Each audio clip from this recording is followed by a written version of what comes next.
Okay, my name is Ren Shoemate. I'm the School Gardens Technician for Albuquerque Public Schools, and welcome to Classroom Lessons Utilizing a Winter School Garden. This presentation is presented by the Coordinated School Health Department.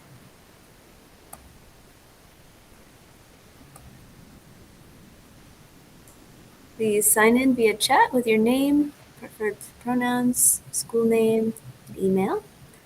Please mute your microphone, and please hold your questions until the question and answer session at the end.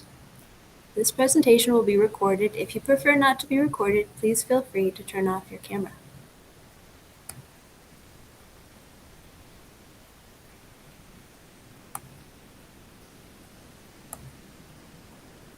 Okay, I've introduced myself, and I'd like Molly, if you would introduce yourself as well. My name is Molly. I work for the Food Corps Service Member Program through APS Coordinated School Health Department. So I work at two schools, Mission Elementary School and Barcelona Elementary School. Great. And Randy, since you joined us, would you like to say hello as well so we can see you?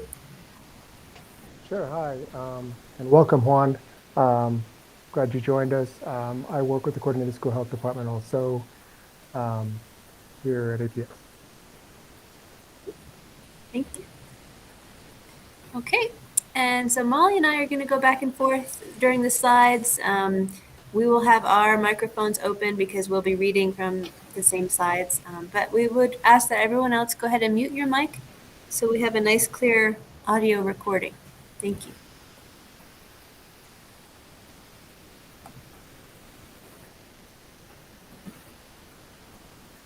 Okay, Molly, would you like to cover the slide?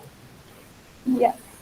So the presentation is going to cover what roles the school garden plays and then strategies for garden utilization and maintenance. We both took a look at the New Mexico content standards and matched them up with what the garden maintenance and planning is, and also different lesson plans that would align with the curriculum.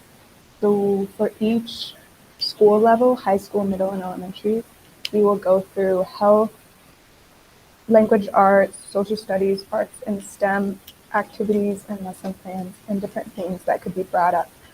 At the end, we will talk about example lesson plans, one from a STEM perspective and one from a social studies perspective. And then we'll have Q&A and resources at the end.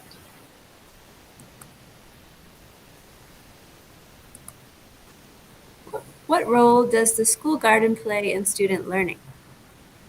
Some that Molly and I thought of to add to this presentation, although this is not a conclusive list, would be STEM and core standard classes. Sometimes the entire school will participate in the garden in different ways. Garden special or elective classes, garden club learning activities, out of school time, and behavior redirection.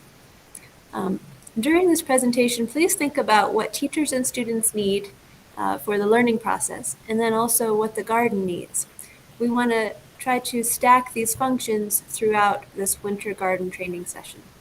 Some winter tasks to think about in order to maintain the garden and to plan for the following year would be seed saving, planting cool season crops, winterizing the watering system, removal of weeds and debris, testing and amending the soil, gathering leaves for mulch or to add to compost, composting, and care for tools, and then finally building enthusiasm for the spring.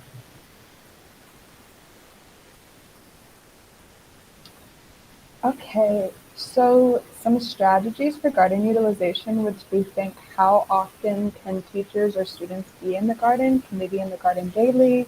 Would it be once a week, once a month? And this would impact both the curriculum and maintenance tasks. Ideally, 15 to 20 minutes in a garden, if weather allows, would make sure the garden is in good health and help build a culture of gardening in the school. So different tasks that could be possibly done, watering, weeding, checking plant growth, harvesting, and these can be done before the lesson or as part of the lesson. Some ways to think about how you can incorporate gardens into the lesson is just have the garden be the teacher and explore what is happening in the garden and then try to explain that to the students.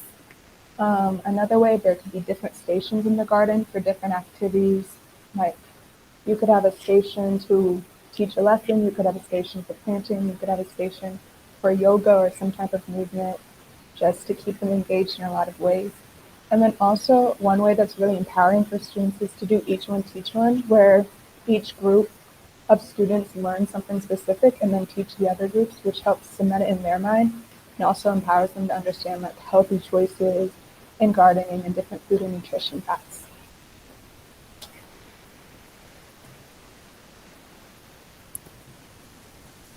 Okay, so in the next few slides, we have put together the New Mexico content standards, sort of a general list of them. And then also, again, we're thinking about the winter garden maintenance and planning activities and lessons. So we're going to take turns going through this. We've each researched different aspects of the content standards. So Molly, would you cover the first one, please? Hi. For health education, we didn't exactly see that health at every size was emphasized, but we would encourage to take this approach, which is basically understanding that food shame and body shame won't create change and it won't create positive change.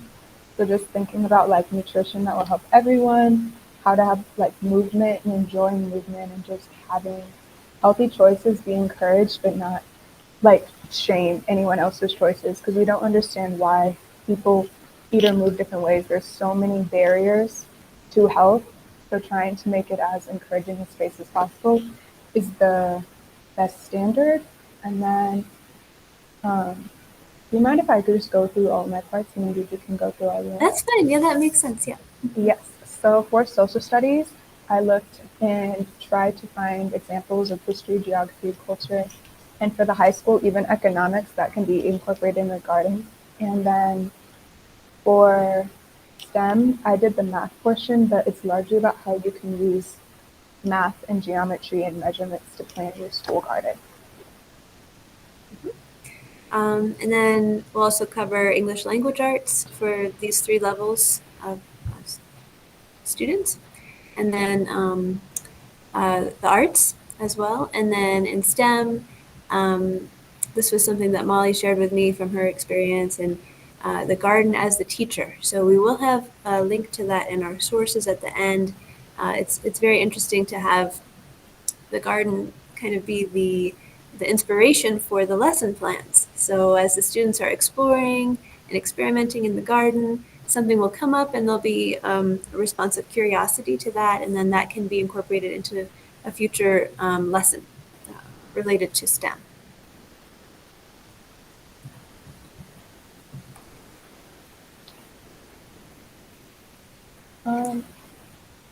So welcome to the high school content standards and winter garden management. For health, for nutrition, we were thinking about how you could plan for certain nutrients, and this could be part of like chemistry or biology classes and explaining how different minerals and vitamins respond in the body and how that all incorporates so you could then plant for certain nutrients that you talked about in school.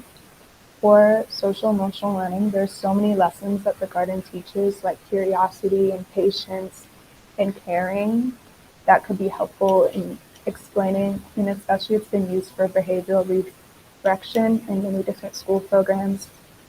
So that is a good outlet, a healthy outlet for students.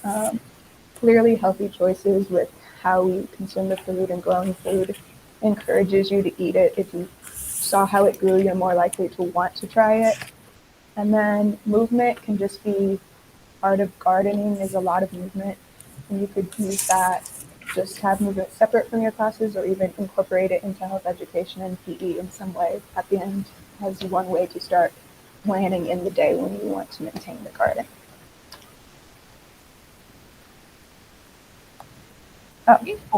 For social studies, harvest celebrations are common around the world in a lot of different cultures. So you could look into different harvest celebrations, find one that might connect with your community members and your families, and then host that for when the big harvest does come. Also for high school, thinking more about economics and just like social systems.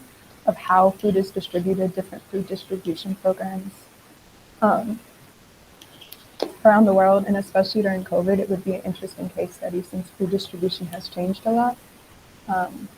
Similarly, water is crucial where you live in a desert region, so water is even more important to life here. So thinking about water management and conservation, and then just food traditions and diets globally to see how people eat around the world. And then for math, in general, a lot of the planning in the garden does require some measurements in math. So at the high school level, you could think of the geometry of thinking about where you would want to plant. You're based off of the sun, based off of the shadows that other plants would cast on each other, how much you want, and just think about the geometry and all the measurements that would have to go in to have the proper outcome that you want based off of your space, your lighting, and all the other factors for gardening. Okay. And then to cover English language arts, the high school content standards. These are some from the, let's see,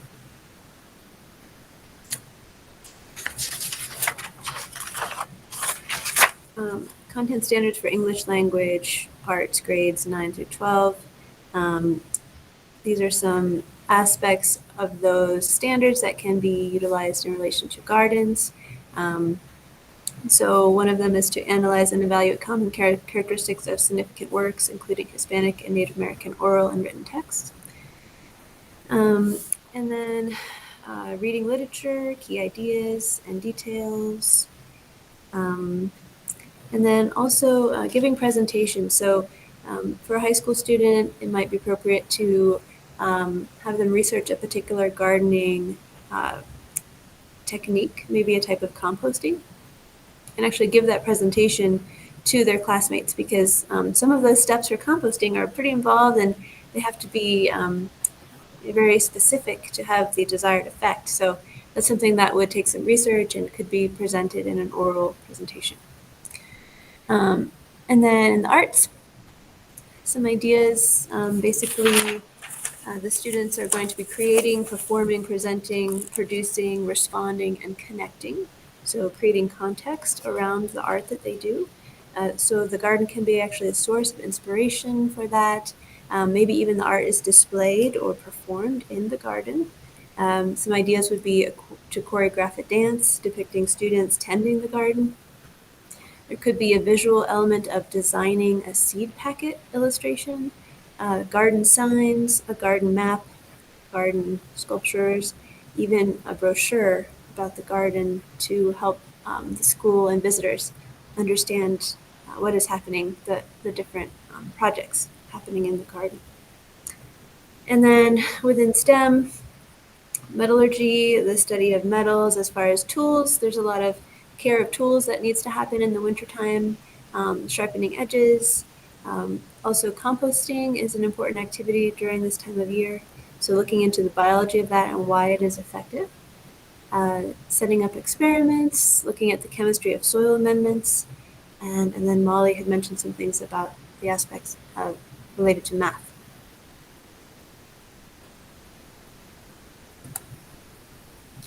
Okay, and here we have the middle school content standards, again with these goals in mind for winter garden maintenance and planning. For nutrition for middle school, introducing the food pyramid would be relevant, and talking about having a balanced diet based off of all the different aspects of the food that you need. And then again, starting to plant that or planning to plant it in the spring if those are warm season crops for part of the diet. And then similarly with social emotional learning, just connecting like lessons that the garden can teach you to lessons that they're learning from their guidance counselor or social emotional learning classes. And movements and healthy choices, just finding different ways to incorporate that. And that can look like a lot of exploration in the garden, tending to the garden, like doing yoga or relaxing practices within the garden would be helpful for health education. For social studies, it would be unique to look at what the food system looks like in agricultural techniques, just the basics and how those change through time, and then also affected like how society looks, looking at like agriculture revolution, hunting gathering, like different composting techniques and how those were formed, and just understanding the basics of like how the timeline of agriculture has changed. Looking at cultural celebrations for food, culture and food are deeply tied in a lot of different festivals and holidays. So looking at how that looks around the world and how people use food to gather in community. And then also examining food trade routes versus local farming, understanding what it means if your food was 5 minutes away, 5 miles away, 50 miles away, or 500 miles away. What does that mean in the food system? Does that mean more people are involved? How those people are treated? Different aspects of that. And then similarly for math, this could be, instead of like the complex geometry of angles, it could be understanding like the square feet and how seed spacing looks and how many seeds you can plant, how many different varieties of seeds, if they need to be separated a certain amount to avoid cross-pollination, or if they aren't conducive to grow together, what does that mean? And just trying to plan your garden around space and understanding the seeds needs. In the English language arts for middle school, grades 6, 7, and 8 will distinguish between primary and secondary sources, describe how the media use propaganda, bias, and stereotyping to influence audiences, speaking and listening standards, presentation of knowledge and ideas. So these things can also be related to garden topics. Molly mentioned some subjects in social studies that could be topics for some of these content standards as well. And then in the arts, middle school-based projects, they could be similar to the ones mentioned for high school. Again, the students are learning about the process of creating, performing, presenting, producing, responding, and connecting in relation to art. So there might be the opportunity to actually look at some art that has been done about gardens and agricultural processes and to interpret, evaluate, and analyze them. Let's see here. And then for STEM, again, asking questions, making observations, life cycles of insects, conducting experiments, soil tests, properties of water in irrigation system. So one of the aspects that we need to take care of in the winter in the garden is actually to winterize the irrigation system. And depending on the garden, that can be as simple as disconnecting a hose, or it might mean actually caring for a larger amount of irrigation tubing or drip tape. So basically, we want to involve the science and the engineering aspects of that into the practical care of the garden. So any discussion about the properties of water as it's freezing and expanding, also volumes of materials may be needed for compost or for soil amendments could be helpful. Let's see here. Oh yeah, and bringing in engineering. So what are some challenges that are being experienced in the garden and how can we work together to problem solve those? Describing the advantages and disadvantages associated with technologies related to local industries and energy production. How does this relate to materials and processes in the school garden? Looking at the garden as an ecosystem. And again, defining engineering problems and developing possible solutions. So that's something that could also be done at the high school level. And then at the elementary school level, these content standards are brought together with the maintenance and planning needs of the garden. So similarly for health, at this stage, nutrition might just look like planning a rainbow and understanding why different colors of food help our body in different ways. Or also looking at go, grow, and glow foods, meaning go gives you a lot of energy, so a lot of grain. Glow are like the fruits and vegetables that have all the nutrients that help our body function, and grow foods help our muscles and bones grow to help us grow up.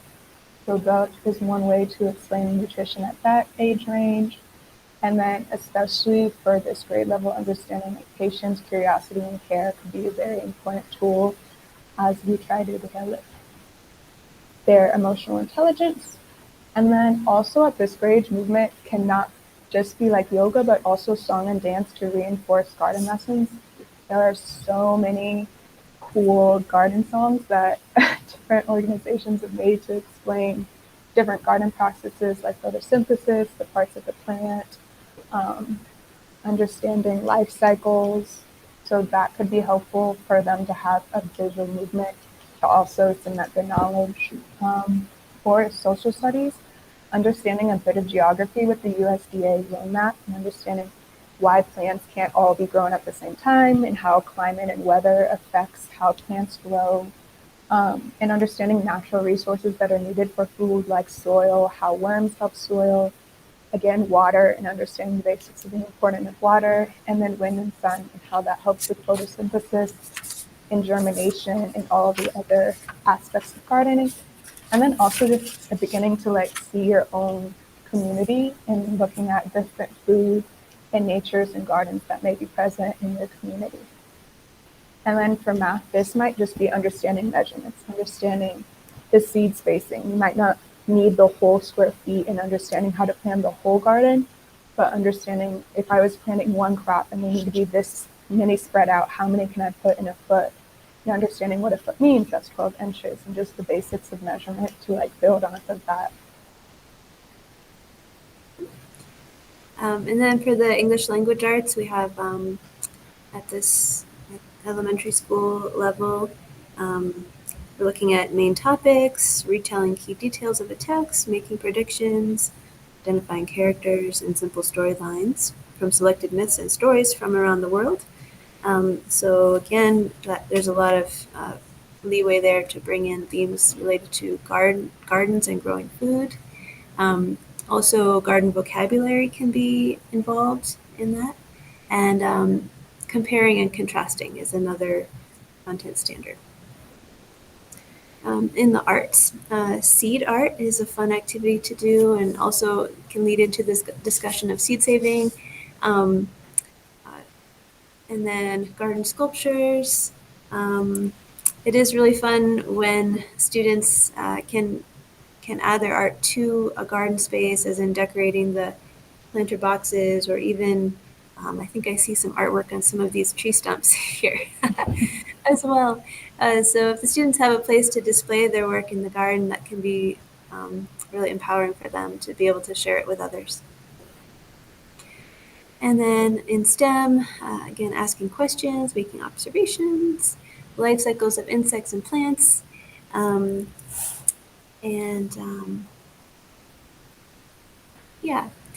insects being very fascinating, particularly at this time of year, because they are often in full swing. Lots of grasshoppers and fat caterpillars can be found in the garden at this time in the late fall, before it freezes too much. Okay, and here we have some example lesson themes. So this example lesson theme is STEM, seed saving, and germination rates. The process of seed saving can lead into a discussion of the benefits of biological diversity in both food crops and ecosystems. Determining seed germination rates will help garden planners find out if they have viable seeds and how many seeds they should plant to produce a certain number of seedlings. In planting the garden, it is important to consider the spacing between different varieties of plants that may cross-pollinate. This is something that Molly mentioned earlier. Math can also be used to determine the appropriate spacing of plants for best use of resources, to determine the volume of soil needed to fill a garden plot, or to map and construct a garden plot, among other things.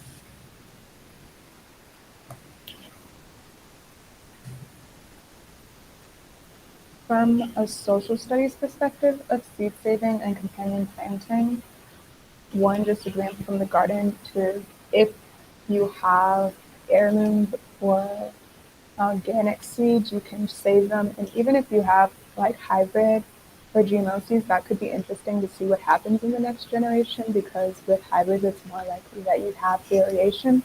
So that could be an interesting experiment and it's part of your garden just to see what that means. And then have a visual explanation of what it means to have like an heirloom versus a hybrid. But this also could lead into the process of passing down knowledge and traditions and cultures around passing knowledge to the next generation, information, even seeds to the next generation. A lot of cultures and community, including indigenous peoples, practice passing down seeds to the next generation and all the agricultural knowledge. Talk about sustainability and how seed saving is a sustainable practice that has been practiced for thousands of years. Food preservation, like seed saving is also not just to plant for next year, but for example, like corn and beans are then dried for the winter time before refrigerators, which would be an interesting thing for them to learn.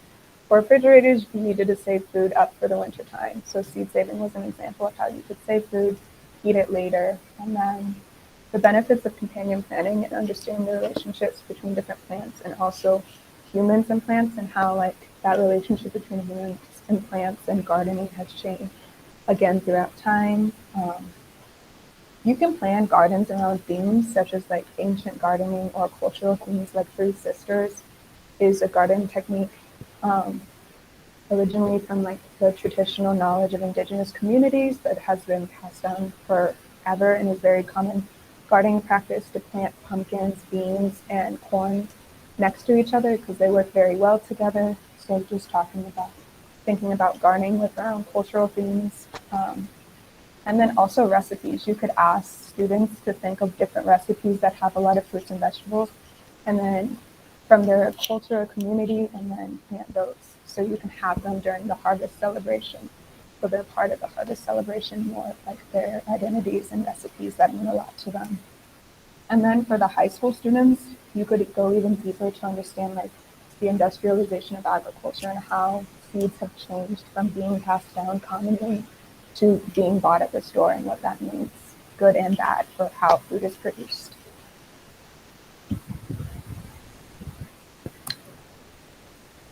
Okay, that concludes our planned presentation, and we would love to entertain any questions and do our best to provide answers this time. Again, my name is Ren Shoemate, and this is Molly Nichols Pyle. And yeah, so we will open up for questions at this point.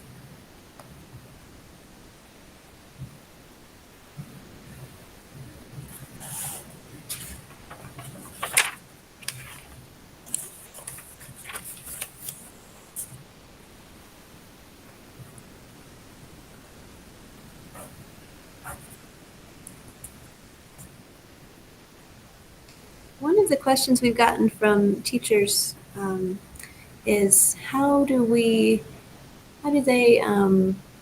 access this type of material, the curriculums that are available that are very specific to grade levels and the subject being taught. And so we're going to share a resource list with you here in the chat at the end. And Molly has worked very hard to put this together. It's quite comprehensive and it is still growing. So we've made a copy of it to share today, and we will be updating it, and eventually we will have that available online. And we are also working on a more comprehensive curriculum resource to use on our website, on the APS website. But that is in process, so it will take some time. So we are looking forward to hearing from teachers about how what we are able to offer is working for you and what feedback you have for us about how we can improve that. So it's very easily accessible to help support success with both learning and the maintenance of the garden together.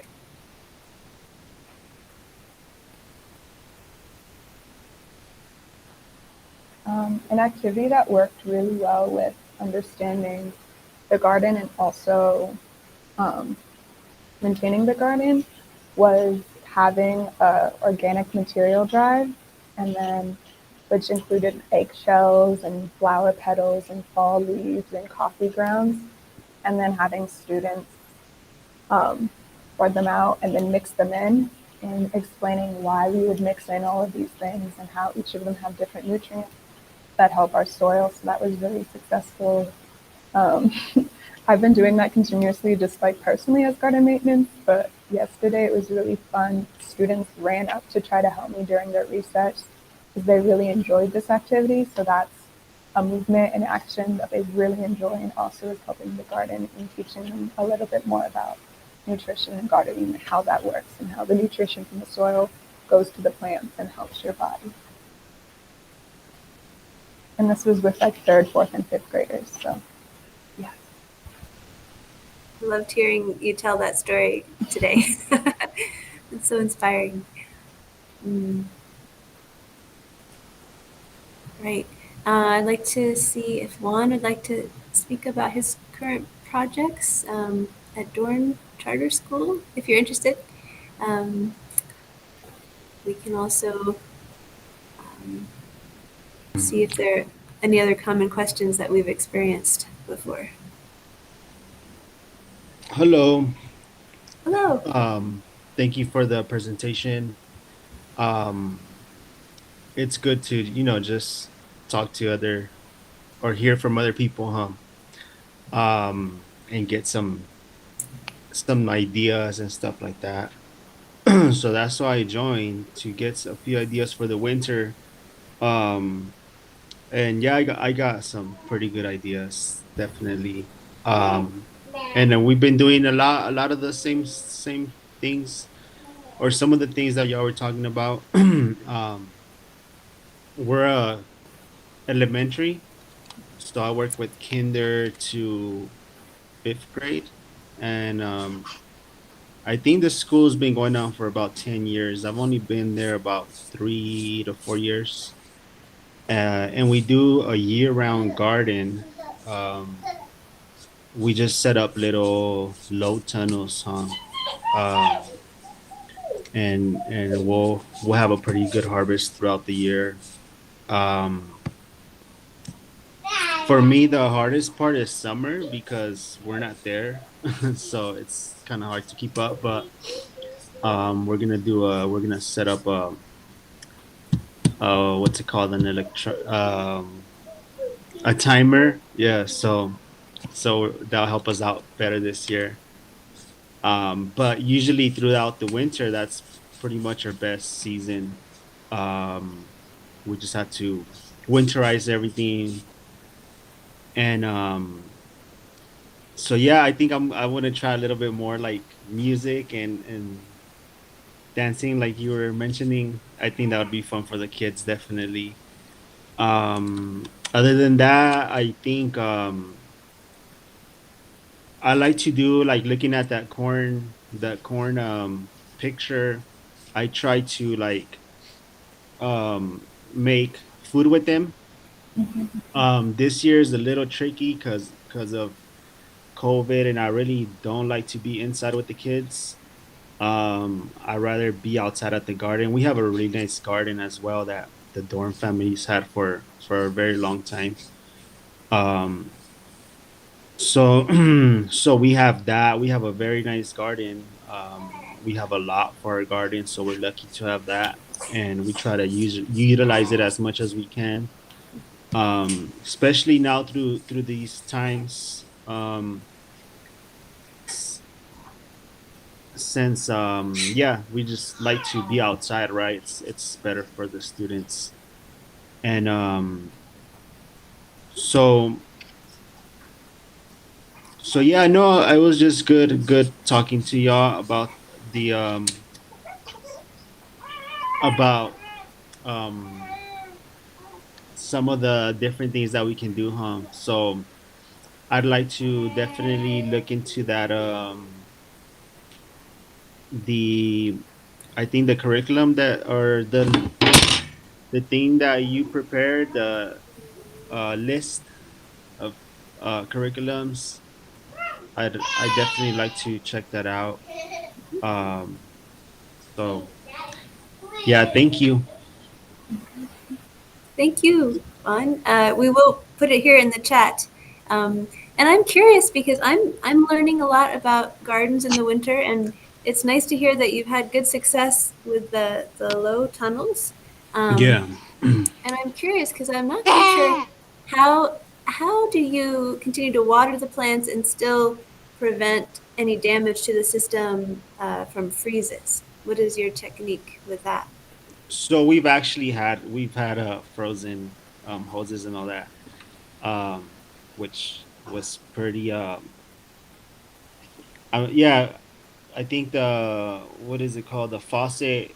did freeze twice already in the last 4 years that I've been here, and and but what we do try to do is we can disconnect our our main line from the faucet, and so we do that, and then we try to water like when it's not too early, and of course not too late.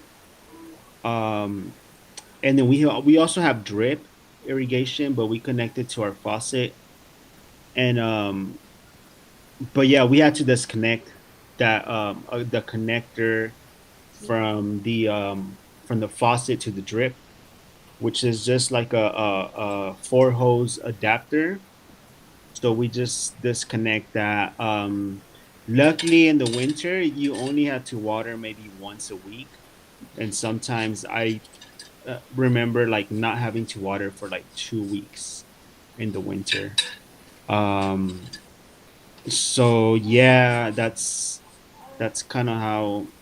But yeah, we've had accidents. We've had, and it's a mess because once it thaws out and it's broken, a pipe is broken, then the water, makes a really big mess. So yeah, it happens. Thank you for explaining about your technique with that, and I think that's a neat thing to realize is that it doesn't take as much water in the winter. Yeah. Very cool. And I'm also curious if you have a little time to share maybe an experience that you've had with the students in the garden and sort of how they're relating the garden to their studies. Yeah, well, I mean, it's a lot like about a lot of the stuff that you explained on your presentation. From kinder to fifth grade, there's a lot to cover, huh?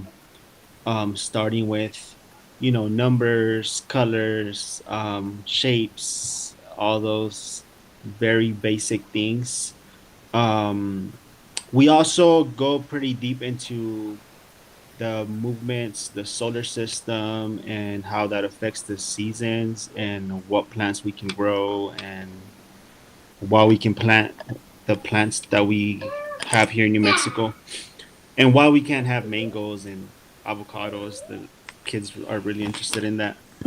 Um, yeah, so that's just a few examples. But we've been looking at bugs for a lot. The kids really, I mean, elementary, they really like the bugs, huh? The compost bugs, um, the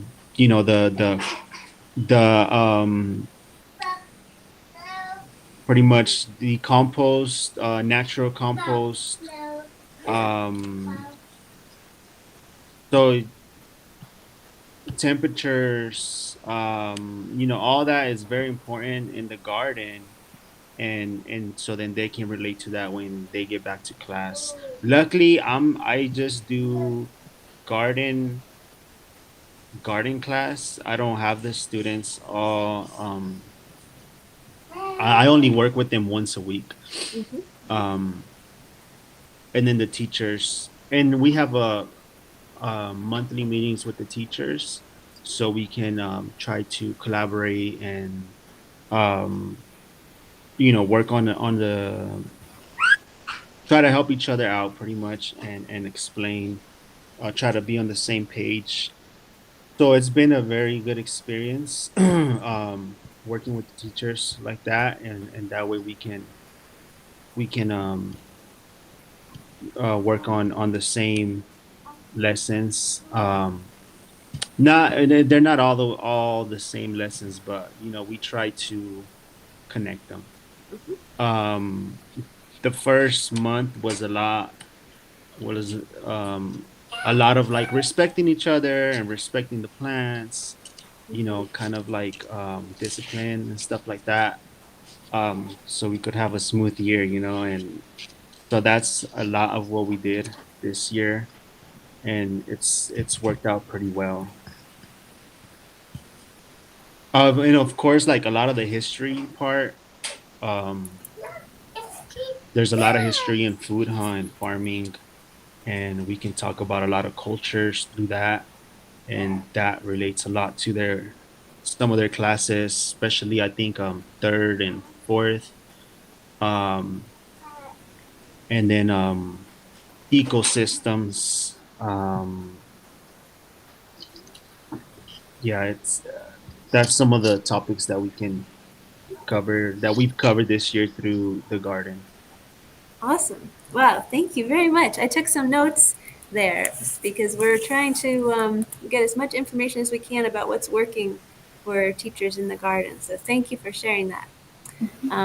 Okay, so Molly, did you have anything to say in relation to that? Yeah, so other resources that are available from like local organizations who work around food justice or water conservation.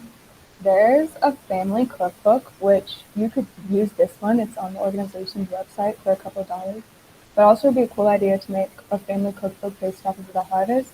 And that's the way you could correlate it to like what you're eating in the garden, even if you don't want to do cooking classes in the classroom because of COVID. Like that's one way that you can try to incorporate like how can we put these in a recipe and talk about different families' recipes. And then also there's a coloring book by another organization. So this was from La Sandia, which is down in Las Cruces, which does a lot of food justice with New York. And then this was from Cezos, which is in Albuquerque. It's like a coloring book, and the students actually love coloring these, but I have like different coloring pages based off of the lessons. So some are about water, some are about passing seeds, some are about like the three sisters and how you harvest and garden. So they've been enjoying coloring those, but that's like another art activity that kind of helps cement the lesson of like what you're doing. But yeah, that's all I wanted to share.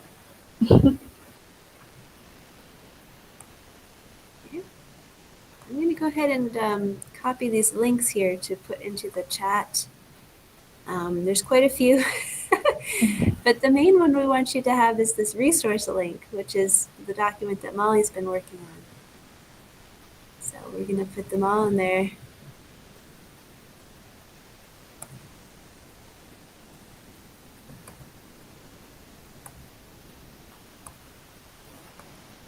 So I wanted to add also, Juan, that in the spring, we're probably going to be doing some training opportunities for teachers. And what we'll do is we'll probably put out something like a call for presentations. So we would welcome you as a teacher in the garden to, if when that opportunity comes up, to consider, maybe there's a session.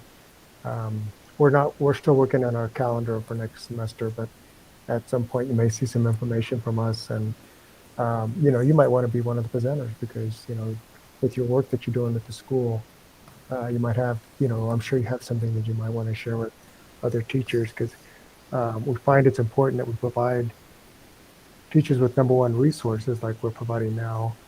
Also those professional training opportunities like this one but also what's critical is, like you said, to talk to other people that are in the garden, and Molly is doing food court 2 sites, and she's utilizing gardens. She's trying to build the gardens and at those schools. Ren has a gardening background, but we have a lot of teachers out there that been networking. We can somehow connect people to other people to share ideas and encourage one another, share resources. And so I want to put a bug in your ear that maybe in the future you might see a call for presentations, and you might say, hey, I might want to do a presentation on this topic because, I think I can help other teachers, learn more about this. So just throwing that out there,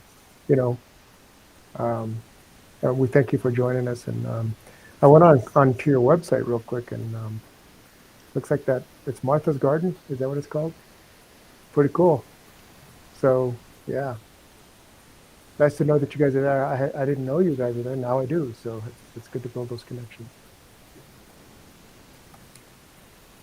Okay, Juan, have you had a chance to copy those links down?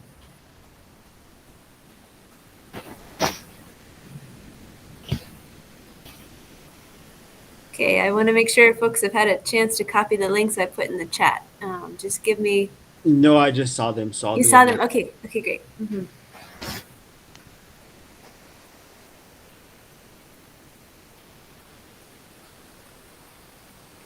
I got to see some of the YouTube videos for the songs, and they're really fun.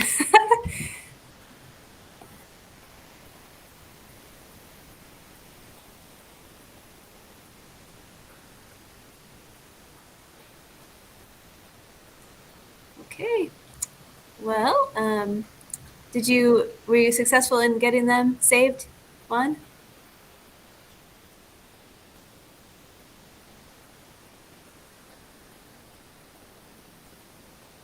We're all set. All right. Yes, I well, got it. Thank you. Okay, sure. Yep. Thank you all for joining us. We look forward to hearing from you in the future, and please let us know in the evaluation survey how we did and how we could make this more effective in the future. All right. Thank you. Have a great evening. Bye.